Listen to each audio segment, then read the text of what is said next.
Gloire à Dieu, gloire à Dieu, gloire à Dieu pour les merveilles, les prodiges et les miracles qu'il va accomplir, qu'il va réaliser en toi comme en moi, au travers de notre petite rencontre d'aujourd'hui. Alléluia, bienvenue, bienvenue. Merci d'arriver avec tes pauvretés, consciente que tu es que dans notre vie, il y a des brèches, il y a des cassures, il y a des brisures, il y a des blessures.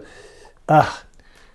Mais lorsqu'on les ouvre à Jésus, au sang de l'agneau, alors par ses meurtrissures, par sa croix et par sa victoire au matin de Pâques, notre vie change petit à petit. À chaque seconde, il y a un nouveau miracle. Il y a une nouvelle grâce, il y a une nouvelle présence qui se manifeste. Alléluia, alléluia. Bonne journée, bonne journée. Je vais aujourd'hui, en ce lendemain de la Saint-Valentin, ceux qui m'écoutent là rapidement, on est le 15, hier le 14 c'était la Saint-Valentin. Bon, origine un peu bizarre, il y a beaucoup d'origines, voilà. Est-ce que Saint-Valentin était un saint qui était là pour les amoureux? Je ne le sais pas, mais le commerce en a fait une fête des amoureux, et c'est pas plus mal que d'autres choses. Voilà, c'est tout. Bon, les amoureux se disent « je t'aime », les amoureux se font des petits cadeaux.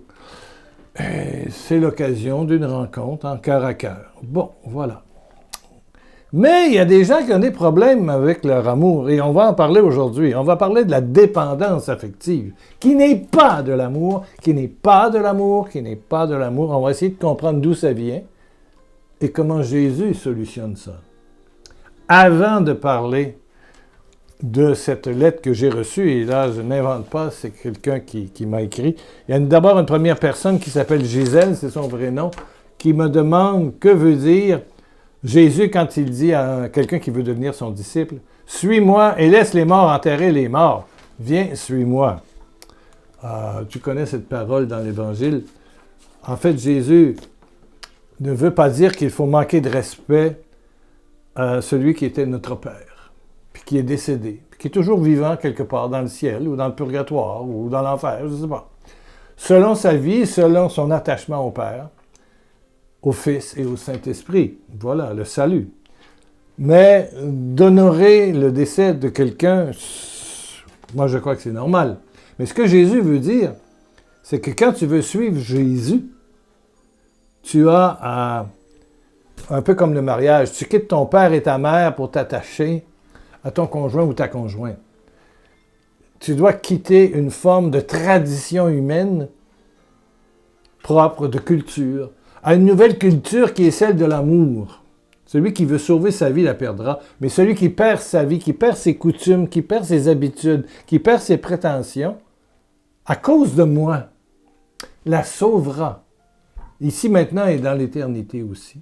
Donc Jésus, c'est une invitation à aller vers l'amour, et non pas vers la rancœur, la vengeance, la méfiance, le jugement, la calomnie, la médisance, etc., etc. L'indifférence, ouf! Mais d'aller vers l'amour engagé, l'amour simple, humble. C'est le sens de cette phrase-là. C'est le sens, et non pas manquer de respect à notre Père. Voilà. Mais, n'empêche que lorsqu'on veut suivre Jésus, il faut peut-être aussi suivre l'inspiration. Combien de témoignages de personnes qui sont devenues religieux, religieuses, prêtres, frères, la famille était contre, mais ils ont décidé d'y aller quand même. Voilà. C'est une décision qui engage tout ton être. Tout ton être. Tout ton être. Que tu sois célibataire ou marié, c'est tout ton être.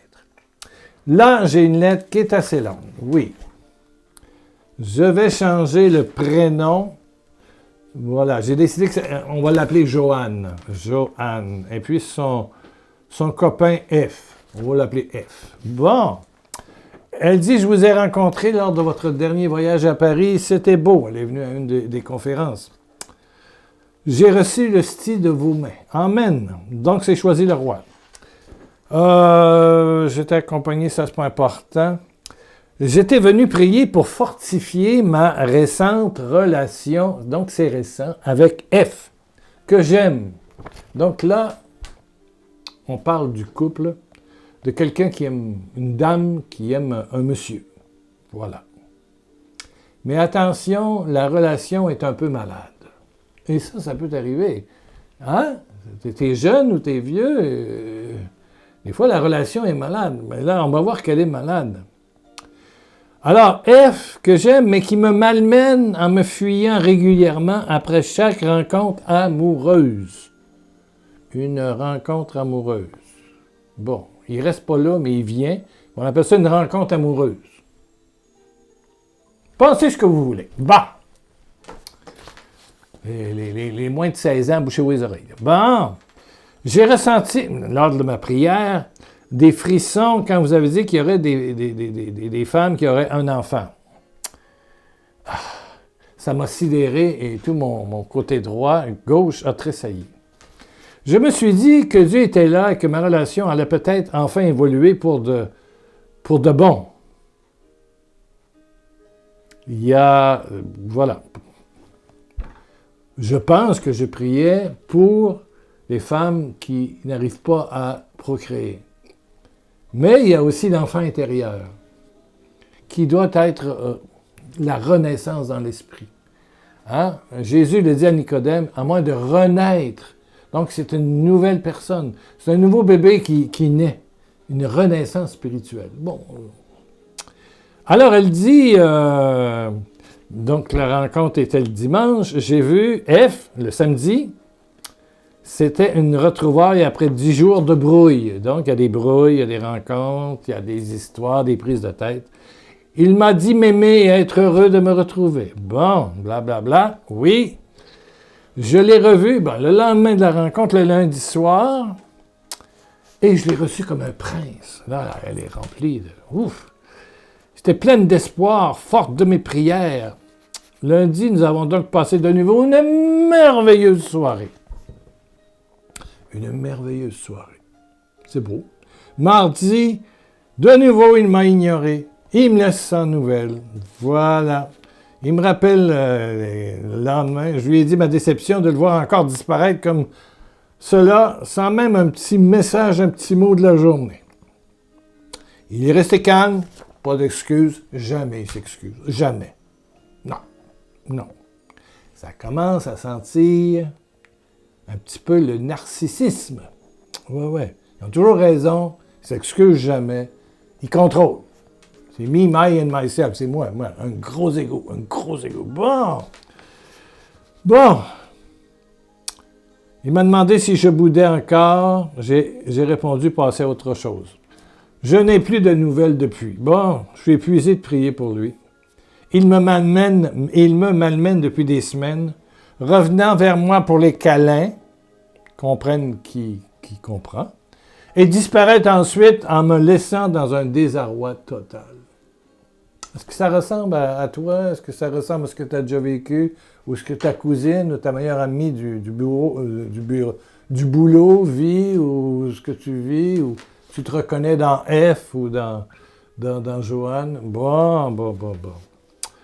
On s'est fâché déjà 5 fois par son comportement irrespectueux et distant. Pourtant, je suis persuadé de mon amour, mais peut-être pas du sien, mais du sien, à elle, et que le Seigneur sait pourquoi j'insiste autant. Suis-je folle de prier pour lui?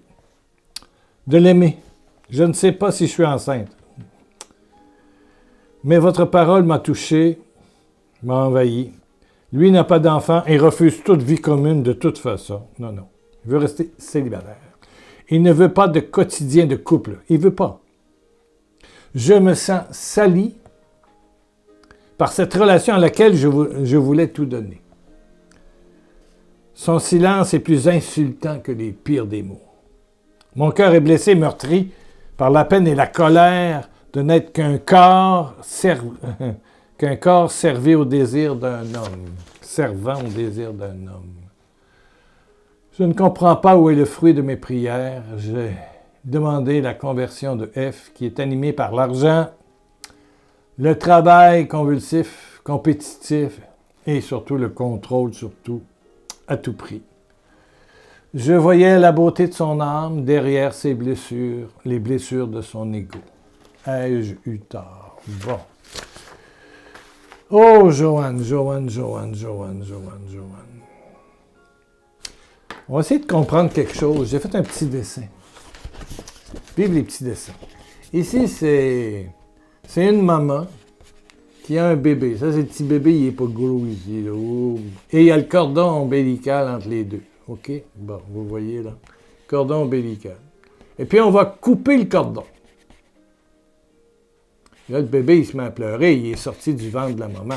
Donc, là, on va arriver de ce côté-ci où le bébé a grossi. Ça, c'est toi. Bon, j'ai bien un homme, ça peut être une femme. Le bébé a grossi, a grandi. L'adolescence, l'âge adulte. Voilà. Bon. Et puis, le cordon, il n'y en a plus, mais il reste une espèce de cordon fictif ici, là, qui est comme un aspirateur. Une balayeuse aspirateur. Et toute ta vie, tu vas chercher à te redéfinir à partir de X, Y, Z. Et c'est ça qu'on appelle la dépendance affective. Tu recherches que quelqu'un te redonne la vie, l'espérance, un sens à ton être. Et je pense que Joanne est là-dedans. Ouais. Mais c'est de l'esclavage. La dépendance affective, c'est comme la dépendance à la drogue, à l'alcool. Et ici, tu vois, j'ai fait un triangle, ça représente Dieu. Et en haut, liberté, passe par Dieu. Passe par Dieu. Au fond, tu as le choix entre la dépendance affective ou la liberté des enfants de Dieu. Jésus est venu nous libérer. La naissance nouvelle, c'est renaître de Jésus-Christ, de l'Esprit Saint. À moins de naître de nouveau, tu ne peux pas vivre, tu ne peux pas aimer. Et le problème de Joanne, à qui je dis bonjour et je sais qu'elle écoute, elle m'a réécrit récemment pour me dire, elle m'a dit, où est-ce que j'ai vu ça, qu'elle continuait à prier, mais je sais qu'aujourd'hui, elle a peut-être capté quelque chose. Ce qui est important, c'est de prier pour toi, Joanne. Quand on a affaire à quelqu'un qui ne veut pas être marié, qui ne veut pas de vie de couple, qui a un ego plus large que sa tête, et qui profite peut-être d'une femme, 2 femmes, 3 femmes, 4 femmes, 5 femmes, 6 femmes, 8 femmes, surtout s'il est bel homme, si la nature l'a favorisé, ou il y a des femmes qui font pareil, il y a des narcissiques perverses, ça existe, qui ont un homme, 2 hommes, 3 hommes, 4 hommes, et puis... Le problème, c'est que ces gens-là doivent rencontrer un mur, se cogner solide sur un mur et saigner du nez. Ouais. Il faut aller au fond du tonneau. Et c'est là que la prière, parce que Dieu, il oblige personne à se convertir. Il est venu pour sauver ce qui était perdu. Il est venu pour les malades. F, il est malade. Tu as raison. Il faut prier pour lui. Mais là, attention, le problème actuellement, c'est qu'il y a 2 malades. Il y a F, puis il y a toi, Joanne, J. Joanne, en quelque part, tu es dépendante affective. Il y a un mouvement qui est comme les alcooliques anonymes, ou les drogués anonymes, ou les gamblers anonymes, les joueurs anonymes, ou peu importe, qui s'appelle les émotifs anonymes. Ça existe partout dans le monde. Surtout en Europe, peut-être pas en Afrique, mais au Canada, aux États-Unis. Émotifs anonymes, EA. Pour des gens comme ça qui s'accrochent éperdument, follement, il y a un livre qui s'appelle « Ces femmes qui aiment trop ». C'est ça, tu deviens esclave autant à une personne, puis tu pries, puis tu voudrais qu'il change, puis ça peut durer des années. Mais ta réponse, c'est Jésus. C'est Jésus, c'est Jésus. La femme que Jésus rencontre au puits de Jacob, la Samaritaine, on a eu un premier, un deuxième, casse avec le deuxième, rond avec le troisième, 4e, 5e, puis le 6e. Il est en probation. Mais Jésus va être le 7e. C'est une femme qui est dépendante affective. Elle n'est jamais heureuse. Elle choisit, elle fait toutes les sortes d'hommes possibles. Elle est dépendante. Mais là, elle rencontre Jésus. Et je pense que Joanne, comme toi, mon ami, mon frère ou ma sœur, si tu veux l'amour humain, si tu veux être capable de passer à un niveau plus élevé de relations humaines, la réponse, c'est Jésus, c'est Dieu. Renaître de l'Esprit Saint. pour voir le royaume qui est le royaume de l'amour. Tu sais, dans l'amour, il y a comme trois niveaux. Il y a le niveau éros. Bon, ben ça, c'est le niveau érotique. Voilà. Les chiens le font, les chenilles le font, les oiseaux le font. Bon, voilà, c'est éros. Il n'y a rien, c'est tout. C'est une relation sexuelle, point barre. On passe de partenaire. Après ça, il y a l'amour fraternité. On est frères. Et puis, plus haut, grâce toujours à l'Esprit Saint, à l'amour de Dieu, il y a l'amour couple ou agapé. Un amour qui est au service de l'autre. Et ça, il y a très peu de gens, parce qu'il y a très peu de gens qui approfondissent avec simplicité la réception de l'Esprit Saint. Car la vocation du chrétien, c'est recevoir, recevoir, recevoir, recevoir. Recevoir le cadeau de Dieu, vivre de ce cadeau de Dieu-là, constamment. Constamment. Et toujours, par les activités de l'Église qui est la nôtre, ressourcer, relancer cette relation intérieure à toi, à toi, à toi. Mais ce qui va grandir, le grand miracle, c'est que tu vas passer d'Éros à frater, et puis frater à agapé, à l'amour couple. L'amour aussi parental, ça te donne d'aimer tes enfants, d'aimer ton conjoint, ta conjointe, peu importe ce qui arrive. Parce qu'il y a des hauts et des bas et des surprises dans la vie. Il y a des maladies qui nous arrivent. Et on arrête de chercher à vider l'autre comme si notre cordon ombilical était là et qu'on était une ventouse. Et on aspire l'autre, on a besoin de l'autre. Puis là, un jour, il y a une femme qui me dit « Ah, mon copain est parti. Il était toute ma vie. il était mon pain quotidien. Il était mon. Il y avait juste des mots. Mais j'ai dit, c'est pas lui que t'aimais, c'est toi. Il était mon quotidien. C'est de l'égoïsme. C'était pas nous avions ensemble une expérience de vie. Il était mon pourvoyeur, mon ci, mon ça, mon. C'est mon, ma maman, mais. C'était de l'égoïsme. J'ai dit, c'est pas lui que t'aimes, c'est toi. Donc, Joanne, et toutes les Joannes de la terre, et tous les gens de la terre, OK? Tous les F de la terre. On peut tirer une leçon de ça qui est simplement, en dehors de Jésus, d'une relation intime avec Jésus, on va pas loin. On va pas loin. On continue, on se blesse, on revient un peu, on se reblesse, mais il faut y aller à fond. Et comme la bonne dame du début, laisse les morts enterrer les morts, Gisèle, ben à un moment donné, il faut se décider pour Jésus. Il faut se décider de se donner des temps de silence et de prière chaque jour pour alimenter, pour vivre ce qui est en nous. C'est Jésus qui te dit sans arrêt, je t'aime, je t'aime, je t'aime. Je t'aime. Attends pas d'être parfait. Vis la présence de Jésus et laisse-le t'aimer. Il ne va pas faire un changement là, pour devenir demain Mère Teresa. Non. Mais tranquillement, tu vas voir des rancœurs fondre, des indifférences revenir, ton langage changer. C'est doux. C'est doux. Jésus, il te connaît, hein? C'est pas un tyran. C'est un amoureux. Et il est doux et humble de cœur. Doux et humble de cœur. Donc, Joanne, prie pour toi.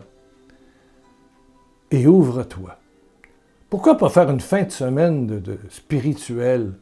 Il y a les béatitudes qu'on organise, il y a, mon Dieu, il y a des fins de semaine un peu partout. Je sais qu'avec la communauté, la fraternité Maranatha organise des week-ends.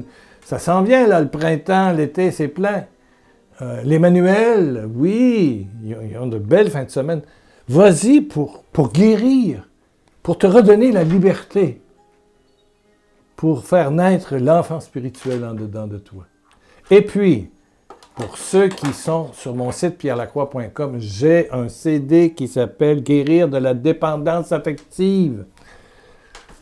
Vous regardez en haut, www.pierrelacroix.com. Vous arrivez sur mon site avec, voilà, tu peux t'inscrire, il y a le blog, il y a pour faire des dons, il y a à propos de moi, mais il y a une place où c'est marqué audio. Tu cliques là-dessus, il y a des CD gratuits, il y a le 136 136. Guérir de la dépendance affective. C'est gratos. C'est gratos. Guérir de la dépendance affective. Et là-dedans, on est tous des dépendants affectifs. Moi, le premier. OK? C'est dans la nature humaine. Mais on n'est plus père. Notre père, c'est plus notre père. C'est notre père terrestre, il faut le respecter. Mais maintenant, on a un père céleste. Et comment le vivre? Hein? Saint Jean le dit tellement bien. Il nous a donné la possibilité de devenir enfants de Dieu. Nous ne sommes pas enfants de Dieu selon la nature humaine, comme on devient enfant d'un père terrestre. C'est Dieu qui leur a été donné comme père. C'est Dieu qui a été leur père. Passer de nouvelles relations avec un papa qui nous habite, qui est un papa du ciel. Amen, amen, amen. Bon, Joanne, il y a de l'espérance. Oui, oui, l'amour t'attend. Mais il faut passer par Jésus. Il faut passer par Jésus. Continue à prier pour F, mais c'est comme les alcooliques, hein? Ils boivent jusqu'à temps ils font faillite. Hop, il y a un accident de voiture. Oups, quelqu'un rejette. Bon, à un moment donné, ça fait bang! Et là, ils s'ouvrent, ils commencent à se demander de l'aide. Et c'est comme ça. Souvent, ces gens-là ont besoin d'un échec pour reviser leur vie et repartir. Souvent. Souvent. Souvent. Comme Paul, il est tombé par terre. Paf! Il est tombé par terre. Puis là, hop, il se fait aider, puis Ananias arrive, puis les coquilles tombent de ses yeux. Ben, il faut que les coquilles tombent de ses yeux. Il faut tomber par terre. Il faut tomber par terre. Pierre est devenu un grand saint. Comment? En reniant Jésus. Et c'est dans la miséricorde de Jésus que là, tout son être est devenu capable de prendre soin des brebis. Prends soin de mes agneaux, de mes brebis, de mon troupeau. Ce que Jésus dit à Pierre, après la deuxième pêche miraculeuse. Amen, amen, amen. Bon, mais j'étais long un petit peu. Alléluia. J'espère que ça t'a intéressé, parce que c'est un sujet d'intérêt mondial dans tous les pays, partout, la dépendance affective. Il faut en sortir pour une nouvelle liberté et être capable d'aimer librement comme Jésus nous a aimés. Sans attente. Sans attente. Servir sans attente. Donner. Pas commercer. Donner. Accueillir. Bonté, chaleur, gratuité. Aimer comme Jésus nous a aimés. Alléluia. Et tout cela est possible par le sang de l'agneau. Oh Père, Père, Père. Oh, ferme tes yeux, mon ami. Oh Père, Père. Par Jésus, répands l'onction de ton Saint-Esprit. Il dit là, je reçois ton Saint-Esprit, Père. Par Jésus, je reçois ton Saint-Esprit, Père. Par Jésus, je reçois ton Saint-Esprit, Papa. Par Jésus, je reçois ton Saint-Esprit, Papa. Par Jésus, je reçois ton Saint-Esprit. Il y a quelqu'un qui a des céphalées graves, des maux de tête. Aujourd'hui, le Seigneur manifeste sa gloire en te guérissant. Quelqu'un a des problèmes au poignet gauche. Oh, quelle de douleur, fonctionnement difficile. L'Esprit Saint te touche. Et tu es guéri au nom de Jésus dans la gloire du Père. Quelqu'un a eu une mère, mon Dieu. Oh, que d'envoûtement. Sois délié. Délié de toute forme d'envoûtement, de sorcellerie. Tu délies, tu délies, tu délies de tous ces envoûtements envoyés par la mère, ta propre mère. Et tout ça nuit à ta vie. Mais Jésus vient réparer, te redonner la liberté, et rebâtir ta vie avec toi, doucement, doucement, mais vraiment. Dans le saint nom de Jésus, dans les meurtrissures de l'agneau, dans la victoire pascale. Amen, amen, amen. Ouh! Ben, reviens dans quelques jours. Je serai là. Amen, amen. Toi? Oui. 1 million de bisous de Jésus. Alléluia.